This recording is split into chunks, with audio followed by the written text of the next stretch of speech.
Bakit naging ganito ang sistema ng aking mahal na bansa? Ang cute. Anak, umpisa mo sa umpisa. Sige, bibidyoan kita. 1, 2, 3, action! Bakit naging ganito ang aking mahal na bansa? Uy, Bakit naging ganito ang sistema ng aking mahal na bansa?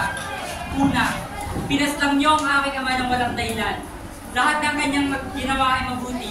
Pero imbis na gantimpalaan niyo siya, o itrato niyo man lang siya na mabuti. Siya, hinagisa niyo siya ng mga mali. Pinagbintangan niyo siya ng mga hindi totoo. At pinaslang. At ngayon ako naman, ang pangarap ng aking ama na makapagtayo ng paaralan ay aking ipagpapatuloy para sa kanya. Pero dinahin niyo ako sa kanya. Imbis na pumayag kayo, o itrato man lang ako ng mabuti, dinahin niyo rin ako sa kanya. Pinagbintangan niyo ako, pinaksil niyo ako. At kayo naman, mga pare, mga opisyales, porket ba'y kataas-taasan kayo? Porket ba'y mataas ang inyong posisyon, magagawa niyo na lahat ang gusto niyo? Hindi ganun yun. At kayo naman, mga mamambay ng Pilipinas, huwag kayo magpalinlang sa mga posisyon nila. Porket ba'y sila'y kataas-taasan, sila'y pinaghilingan? Porket ba'y sila'y kataas-taasan, sila'y pabuti-butihan para sa bansa ito? Hindi ganun yun.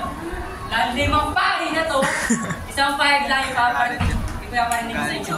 Magtulungan sa akin tayo na ayusin ang bansang Pilipinas. Ako si Gusto Ibarra, isang bata ng harap para sa bayan. Ngunit bakit ang aking Maria Clara ang nagigintay na ng bawat laban? Uy, uy, uy!